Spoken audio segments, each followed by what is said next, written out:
No pudieron ni podrán, porque con odio nunca más. Bienvenidos, soy Roberto Zúñiga. 15 minutos empieza ya. Se cumplen 3 años de la victoria del pueblo nicaragüense.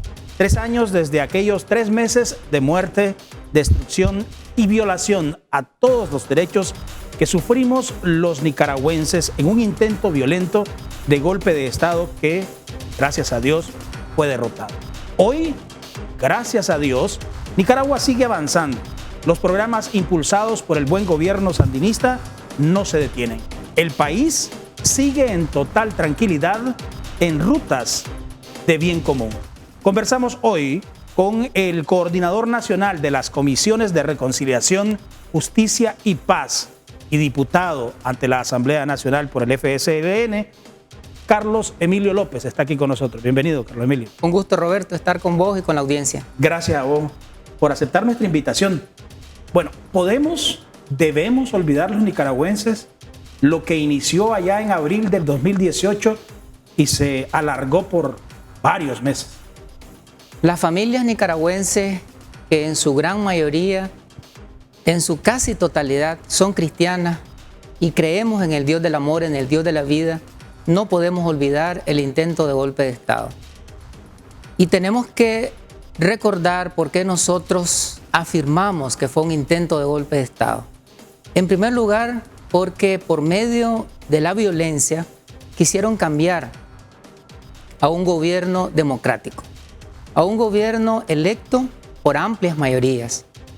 El gobierno del presidente, del comandante Daniel Ortega, que tuvo el respaldo de amplias mayorías y que sale electo con las reglas del juego democrático, con los preceptos, los conceptos y los procedimientos que establece la Constitución política y la ley electoral. Fue un intento de golpe de Estado, en segundo lugar, porque trataron, por medio de la fuerza, de la violencia, romper el orden constitucional. En tercer lugar, un grupo muy reducido de personas que cabían en una mesa trataron de asumir el rol de una asamblea constituyente, porque querían, en base a sus ambiciones irracionales y desmedidas, pretendían cambiar los servidores públicos de todas las instituciones del Estado, diputados y diputadas de la Asamblea Nacional, los miembros magistrados de la Corte Suprema de Justicia, del Consejo Supremo Electoral, de la Superintendencia de Bancos, de la Procuraduría para la Defensa de los Derechos Humanos, del Ministerio Público, es decir, de todas las instituciones. Entonces trataron de asumir un rol que solamente una asamblea constituyente lo tiene. Fueron antidemocráticos, fueron antijurídicos, fueron inconstitucionales, todas las acciones que trataron de impulsar durante esos 3 meses. Por eso afirmamos que fue un intento de golpe de Estado frustrado, fallido. Tenemos que decir de que en esos días se liberaron fuerzas espirituales malignas, huestes espirituales de maldad. Nicaragua vivió en esos meses una situación de horror, de temor, de pánico, de odio. Quisieron destruir el modelo que se venía construyendo desde el año 2007. Un modelo de paz, de tranquilidad, de seguridad, de estabilidad, de prosperidad colectiva, de crecimiento económico con justicia social, de derechos vivos, de derechos restituidos, derechos individuales y colectivos. Modelo liderado por el comandante Daniel Ortega y la compañera Rosario Murillo. Llenos de odio, quisieron no solamente cambiar el gobierno, sino golpear ese modelo que tiene en el centro a la persona, a la familia y la comunidad. Y en su intento no les importó destruir, no les importó asesinar, matar literalmente a muchos nicaragüenses. En medio de tanto dolor y de tanto sufrimiento, tanta destrucción que ocasionaron en el 2018, ¿hay alguna lección que podamos sacar los nicaragüenses de eso vivido?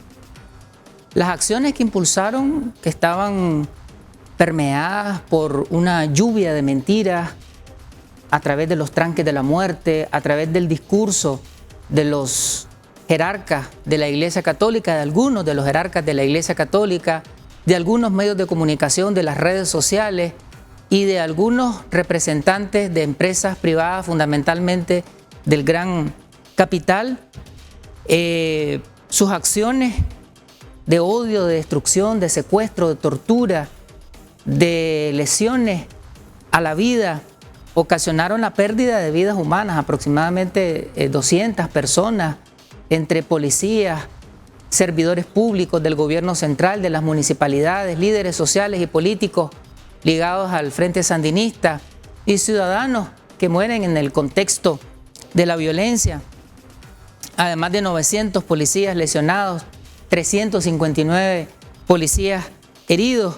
Los protestantes no eran pacíficos, eran violentos, eran antidemocráticos, dañaron la economía, afectaron el índice de riesgo del país, lesionaron el clima de negocios, la confianza de los inversionistas nacionales e internacionales, se detuvo la afluencia del turismo, trastocaron la generación de empleo, hubo una pérdida de miles y miles de puestos de trabajo, estamos hablando de casi 99,000 puestos de trabajo que se perdieron.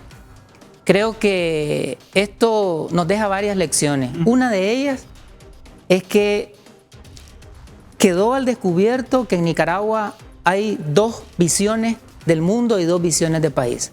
Una que propugna por el odio, el caos, la muerte, la destrucción y la violación de los derechos humanos, y otra que propugna por la vida, la paz, la seguridad, la estabilidad, la armonía, la concordia, el desarrollo humano y la vigencia y la restitución de los derechos humanos.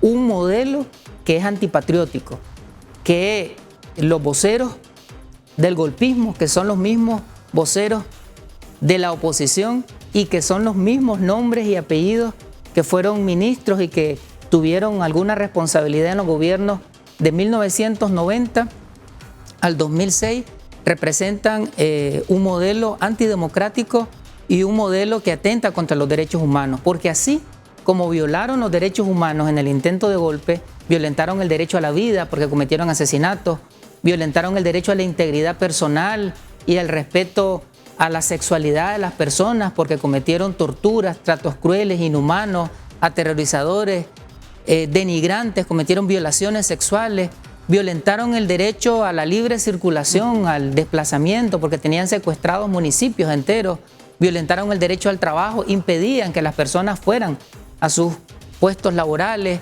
violentaron el derecho a la educación, la niñez, la juventud no podía ir a las escuelas en esos días, violentaron el derecho a la salud porque impedían que las personas fueran a las unidades de salud, a los hospitales, además que destruyeron una gran cantidad de infraestructura en la salud, es decir, violentaron todo tipo de derechos individuales, colectivos.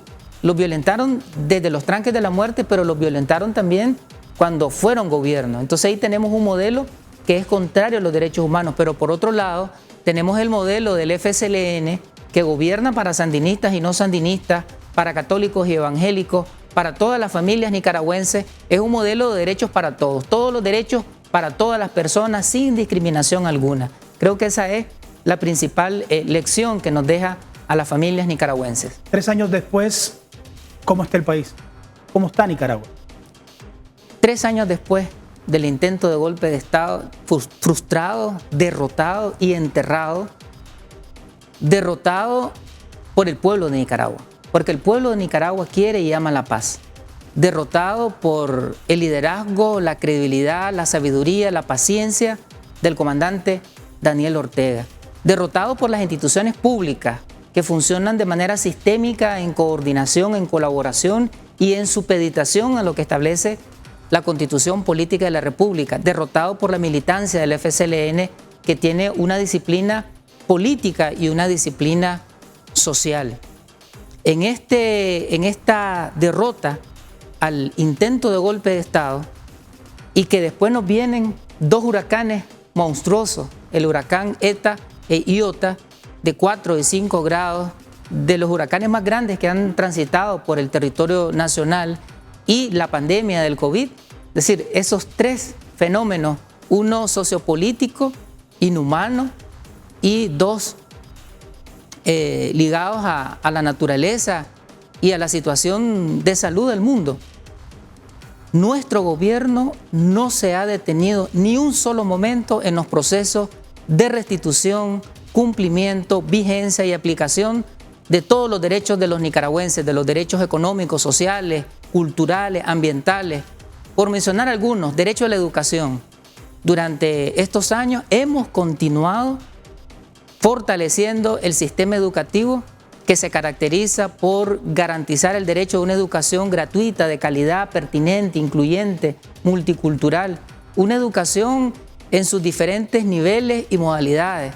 Una educación de calidad a nivel de preescolar o educación inicial, primaria, secundaria, educación tecnológica, educación universitaria.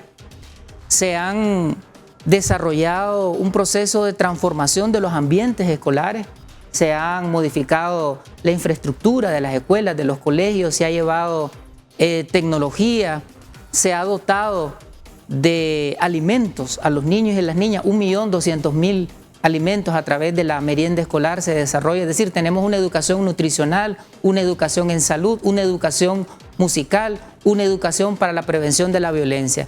Los derechos educativos vivos en Nicaragua, plenamente encarnados en la población infantil y joven. Los derechos de la salud, el modelo de salud familiar y comunitario sigue avanzando. Seguimos reduciendo la mortalidad materna, seguimos reduciendo la mortalidad infantil, seguimos creando infraestructura en salud, construyendo hospitales, centros de salud, casas maternas, clínicas especializadas, clínicas para el dolor, casas para personas con necesidades especiales. Es decir, una infraestructura en salud como muy pocas en la región. Es más, Nicaragua está considerado como el país que más invierte en salud, como el país que tiene la mejor infraestructura en salud de toda América Central. Se han construido 19 hospitales nuevos, hay 8 hospitales que están en proceso de construcción. El 20% del presupuesto general, 21% del presupuesto general de la República se destina a la salud. Eso representa casi 18.000 millones de Córdoba. Estamos hablando que en medio de la pandemia se está impulsando un proceso de vacunación, una jornada nacional de vacunación para prevenir 16 enfermedades, no solamente el COVID, sino 16 enfermedades para todos los grupos de edad, para todos los sectores poblacionales, y también para el COVID se ha iniciado a las personas adultas mayores y a las personas con enfermedades crónicas, pero como ha dicho el comandante Daniel, las vacunas van a llegar a todas las personas. Avanzamos en el derecho a los deportes, no se ha detenido la restitución del derecho a los deportes, construyendo estadios polideportivos, canchas multiusos, fomentando todas las disciplinas deportivas, no solamente el béisbol, sino el fútbol, el básquetbol, el boxeo, las artes marciales, el atletismo, es decir, todas las disciplinas deportivas a nivel nacional, participando en eventos internacionales.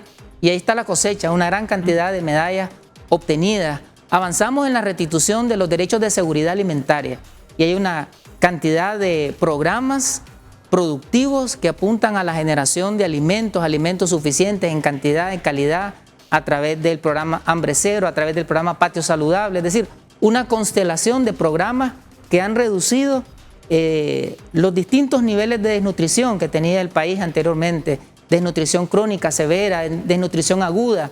Hemos mejorado los niveles de seguridad y soberanía alimentaria y nutricional. Y desde tu punto de vista, ¿cómo ves el país en el futuro? En el futuro inmediato, tomando en cuenta que este es un año importante desde el punto de vista electoral. Los derechos humanos continuarán siendo restituidos. Los derechos económicos, los derechos al empleo, al ingreso, el derecho a ser habilitado económicamente, porque el modelo que hemos venido construyendo desde el 2007 hasta la fecha es un modelo que restituye plenamente los derechos económicos. De cara al futuro, Nicaragua seguirá avanzando en hacer verdad y realidad los derechos económicos, los derechos culturales, el derecho a la identidad, todas las expresiones culturales y los derechos colectivos, los derechos de soberanía, independencia, autodeterminación se continuarán reafirmando en un futuro. más desarrollo, más calidad de vida, más inclusión social. Seguiremos rompiendo las brechas de inequidad, desigualdad en el futuro. ¿Por qué estás tan seguro? Estoy seguro que el pueblo de Nicaragua, las familias nicaragüenses votarán en noviembre de este año reafirmando este modelo de derechos vivos, de derechos restituidos, este modelo de desarrollo, este modelo de paz, de progreso compartido y colectivo, este modelo que pone en el centro a las personas, a las familias y las comunidades. Amor con amor se paga. Y creo que el pueblo de Nicaragua está conectado con este modelo. Lo reconoce, lo dicen las encuestas, lo dicen todas las encuestas. Y en las elecciones pasadas ocurrió lo mismo. Todas las encuestas señalaban un voto favorable, mayoritario y abrumador a favor del Frente Sandinista de Liberación Nacional. Gracias, Carlos Emilio. Gracias por habernos acompañado en este programa de 15 minutos. A ustedes también, por supuesto, muchísimas gracias por su fiel sintonía. Nicaragua, un pueblo que vence. Seguimos cambiando Nicaragua.